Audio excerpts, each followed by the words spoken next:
Hello दोस्तों, स्वागत है फिर से एक नए वीडियो में। और इस वीडियो में हम लोग बात करने वाले एक ऐसे पॉइंट पे, चाहे वो सिंगर हो या फिर कोई भी व्यक्ति हो जो पब्लिक में जाके लोगों के सामने बोलता है, उसे एक कॉमन प्रॉब्लम बहुत से लोगों में होती है। वो होती है कि वो उनके गले का फंस जाना। हमेशा उनको ऐसे करना पड़ता है या फिर कुछ देर खांसने के बाद, कुछ ऐसे करने के बाद फिर वो कुछ गाते हैं या फिर कुछ बोलते हैं। इससे ही जुड़ा एक मैसेज मुझे मिला जिस पे लिखते हैं, सर मैं सिंगिंग अच्छा कर लेता हूँ बट मेरे गले में खराश रहती है। ये हर मौसम में रहती है। हल्का सा खांसने के बाद कुछ देर तक सही रहता है बट वापस वही प्रॉब्लम, और खाना खाने के बाद भी ज़्यादातर रहती है। और ये कोई सॉल्यूशन पूछते कि कोई सॉल्यूशन हो तो बताइए। बहुत ही अच्छे से डिस्कस करेंगे, इसका प्रॉब्लम बताएंगे कि क्यों होता है और इसका सॉल्यूशन भी बताएंगे। वो भी सॉल्यूशन एक दो नहीं, 5 तरीका मैं आपको बताऊंगा कि जो आप उसको फॉलो करके, उससे अप्लाई करके दोस्तों आप अपने गले को हमेशा फ्रेश रख सकते हैं। तो दोस्तों अगर आपके भी साथ यही सेम प्रॉब्लम रहती है, आपका भी गला हमेशा फंसा फंसा रहता है, तो ये वीडियो वाकई आपके लिए बहुत ही इंपॉर्टेंट है और ये वीडियो में बताया गया टॉपिक आपके लिए बहुत ही इंपॉर्टेंट है। तो प्लीज वीडियो को मिस ना करिए। अगर आप अभी तक इस वीडियो को देख रहे हैं तो पूरा अंत तक देखिएगा, क्योंकि जो भी आपकी प्रॉब्लम है गले से रिलेटेड, यहाँ आपकी सही होने वाली है। तो हेलो दोस्तों, मेरा नाम है मोनू। मैं ऐसे म्यूजिक से रिलेटेड बहुत सारी जानकारी लेके आता रहता हूँ। तो सब्सक्राइब करना ना भूलिएगा और लाइक करिएगा ये वीडियो। आइए स्टार्ट करते हैं अपने मेन पॉइंट। तो दोस्तों सबसे पहले हम लोग जान लेते हैं कि ये प्रॉब्लम होती कहाँ से। दोस्तों बेसिकली ये प्रॉब्लम होती है जब हम अपने गले से अपनी कैपेसिटी के अनुसार ज्यादा उससे काम कराते हैं, तब जाके ये प्रॉब्लम होती है। जैसे कि मान लीजिए हम अभी नया नया सिंगिंग स्टार्ट किए हैं या फिर नया नया पब्लिक के बीच में बोलना शुरू किए हैं, तो क्या होता कि मेरा रियाज तो बहुत बढ़िया है नहीं, गले की प्रैक्टिस तो बहुत ज्यादा है नहीं, और जब हम काफी देर तक उसे बोलते हैं या फिर ऐसे हम गाना गाते हैं जब हमारे गले पे बहुत ज्यादा प्रेशर पड़ता है, जब हमारा गला उतना सहन नहीं कर पाता है, तो उसमें ये प्रॉब्लम आ जाती है। और भी रीजन है आने का, लेकिन उसमें से एक प्रॉब्लम ये भी है कि जब हमारे गले पे ज्यादा प्रेशर पड़ता है तब वो प्रॉब्लम ऑटोमेटिक आ जाती है। क्योंकि दोस्तों गला भी एक हमारे बॉडी का पार्ट है, इसकी भी एक सहन शक्ति है। अगर आप इस पे ज्यादा लोड डालेंगे, ज्यादा प्रेशर डालेंगे, तो कहीं ना कहीं इसमें तो दिक्कत होगा ही होगा। ये प्रॉब्लम का होने का मैक्सिमम चांस यही है कि आप अपने गले पे बहुत ज्यादा प्रेशर डालते हैं। और दूसरा रीजन जो मैं बताने वाला हूँ, ये बहुत से नेचुरल भी होता है, ऐसा नहीं कि ये सबके साथ होता है। बहुत से बच्चे ऐसे होते हैं, लड़कों में स्पेशली लड़कों में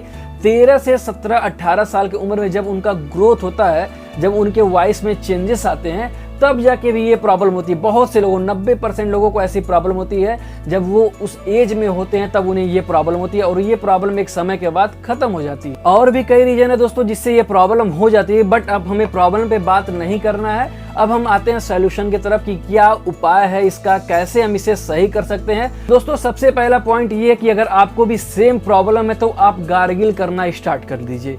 क्या होता है ना कि जब आप गर्म पानी में हल्का सा नमक, काला नमक डाल के जब उसे अपने गार्गिल करते हैं, पानी में हल्का गुनगुना पानी में उसे गार्गिल करिए, थोड़ी देर मुंह में रखे रहिए, फिर उसको थूक दीजिए। ऐसे आप रोज सुबह शाम 1 हफ्ता कर लेंगे ना, तो हो सकता है कि आपके गले में इन्फेक्शन हो कुछ। जैसे कि क्या होता है कि हम बहुत ज्यादा जब बोलते हैं या चिल्लाते हैं तो गले का जो मसल्स होता है वो बहुत ज्यादा टाइट हो जाता है। तो इसके लिए दोस्तों आप क्या कर सकते हैं, हफ्ता 10 दिन 15 दिन आप इसे कर सकते हैं, या इसे आप रेगुलर बेस पे भी कर सकते हैं। एक टाइम में कोई नुकसान नहीं, ये सिंगिंग के लिए और आपके गले के लिए, दोनों के लिए फायदा है। और दोस्तों दूसरा पॉइंट हमारा ये है कि अगर आप सिंगर हैं, तो अगर आप स्टार्ट कर रहे हैं गाना गाने के लिए, तो आप बहुत देर तक ना गाएं। या आप रियाज करने के लिए स्टार्ट करें तो बहुत देर तक रियाज ना करें, या फिर कहीं पब्लिक के सामने बोलते तो बहुत देर तक जाके ना बोले। इससे क्या होता है दोस्तों, आपका जो बॉडी पार्ट, जो गला मसल्स है, इसमें बहुत ज़्यादा कैपेसिटी नहीं होती है सहने की। जब आप एक ही दिन जैसे ही स्टार्ट कर रहे हैं, उसी दिन 1 घंटा 2 घंटा 4 घंटा लगातार बोल रहे हैं, गले पे प्रेशर पड़ रहा है, तो इससे भी ये प्रॉब्लम होती है। तो इससे आपको थोड़ा बहुत बचना है। जब तक आपका गला मजबूत ना हो जाए तब तक बहुत देर तक रियाज नहीं करना है, बहुत देर तक गाना नहीं गाना है, बहुत देर तक चिल्ला के बात नहीं करना है। ऐसे करेंगे तो आपके गले पे प्रेशर पड़ेगा और ये प्रॉब्लम रहेगी।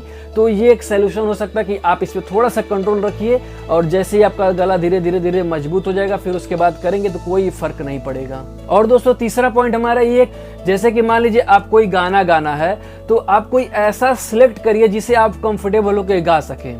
ऐसा गाना मत सेलेक्ट करिए जो आपके आउट ऑफ स्केल हो, जिसे गाने के लिए आपको बहुत ज़्यादा प्रेशर लगाना पड़ता हो, गले पे फोर्स पड़ता हो, तो ऐसे गाने को सिलेक्ट ना करिए। तो इस पे अगर ध्यान देंगे तो भी आपका गला बहुत ही अच्छा हो जाएगा, बहुत ही सुरीला हो जाएगा, और जो आपके गले में खराश रहती है वो नहीं रहेगी। और चौथा पॉइंट दोस्तों ये है कि बहुत से लोगों का ये पूछना होता है कि भैया खाना पीना क्या है, कुछ इस पे बताइए।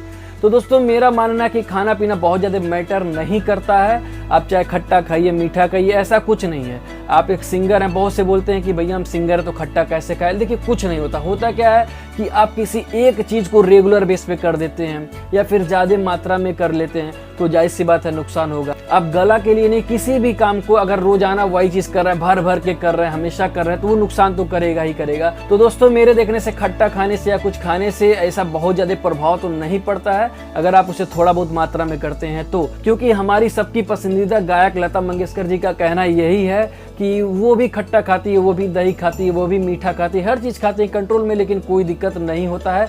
अब तो फिलहाल लता जी नहीं रहे, उनकी यादें ही है। तो दोस्तों जैसा कि मैंने आपको बताया था कि 5वां पॉइंट बहुत ही इंपॉर्टेंट है, ये मैं इसलिए बोल रहा था क्योंकि दोस्तों आपने जो भी अभी तक रीजन देखा, 4 पॉइंट आपने देख लिया, सॉल्यूशन का या फिर प्रॉब्लम भी समझ लिए कैसे होता है। एक सबसे बड़ा रीजन देखिए इसके पीछे का, तो वो रीजन है कि आपका गला कमजोर है, क्योंकि बॉडी का ही पार्ट है गला और ये कमजोर है तो इसलिए दिक्कत होती है। तो इसको सही करने के लिए हमने 5वां पॉइंट रखा है। वो दोस्तों 5वां पॉइंट ये कि आपको हमिंग का रियाज करना है। तो दोस्तों आइए जान लेते हैं उसको करना क्या। अगर आप सिंगर हैं, आपको म्यूजिक में आगे बढ़ना है तो आप क्या कर सकते हैं कि आप तानपुरा लगा लीजिए। आपको मोबाइल में ऐप मिल जाएगा तानपुरा, प्ले स्टोर से डाउनलोड कर लीजिए। उस पर एक स्केल लगा लीजिए, सी शार्प लगा लीजिए, सी लगा लीजिए, फिर उस पर तानपुरा प्ले कर लीजिए। या तो आपके पास हारमोनियम है तो सिंपल हारमोनियम प्ले कर लीजिए और इस पे बोलिए हम। ऐसे हमिंग करेंगे तो जब ये पूरा सर, पूरा गला, पूरा आपका माउथ, ये सब जब वाइब्रेट करेगा तो इससे गले में एक मजबूती आती है। इससे क्या होता है, जो आपका गले का सहन शक्ति है ये बढ़ जाता है। फिर उसके बाद धीरे धीरे करते करते 1, 2, 3 महीना में ये चीज़ें बहुत ही अच्छा हो जाती है। जब आप कुछ गाएंगे या फिर कुछ बोलेंगे तो आपके गले पे बहुत ज़्यादा प्रेशर नहीं पड़ेगा। आप चाहे सिंगर हो या कोई भी हो, अगर आप अपने गले को सुधार करना चाहते हैं, सही करना चाहते हैं, तो ये हमिंग का रियाज बहुत ही अच्छा हो सकता है। क्योंकि इससे आपका पूरा गला, पूरा माइंड, पूरा जो एकदम चेस्ट से लेके सब कुछ वाइब्रेट होकर एकदम मजबूत हो जाता है। फिर उसके बाद से आपका गला जल्दी थकेगा नहीं और गले में जो खराश रहती है वो नहीं रहेगी। तो दोस्तों उम्मीद करते हैं कि ये 5 पॉइंट आपको पसंद आया होगा। जो मैं प्रॉब्लम बताया और जो उसका सॉल्यूशन बताया आपको पसंद आया होगा। तो दोस्तों अगर आपका डाउट क्लियर हो गया हो और ये वीडियो आपको कैसा लगा हो, प्लीज कमेंट बॉक्स में हमें जरूर बताइएगा। मुझे बहुत ही अच्छा लगेगा ये जान के। अगर ये मेरा वीडियो किसी 1-2 लोगों का ही फायदा कर देता तो मेरा वीडियो बनाना सफल हो जाए, कि मुझे लगेगा कि हाँ भाई मैंने बनाया, एक लोगों के लिए वो अप्लाई करके अपने आप को सुधार कर रहे हैं, तो मुझे बहुत ही अच्छा लगेगा। तो दोस्तों इस वीडियो में इतना ही, तब तक के लिए थैंक यू सो मच। और कोई बात आपके मन में हो तो डिस्प्ले पे मेरा इंस्टाग्राम आईडी आ रहा होगा, आप वहाँ मुझे मैसेज कर सकते हैं। मैं वहाँ थोड़ा एक्टिव रहता हूँ, आपको रिप्लाई कर दूंगा। तो दोस्तों इस वीडियो में इतना ही, तब तक के लिए थैंक यू सो मच। मिलते हैं अगले वीडियो में।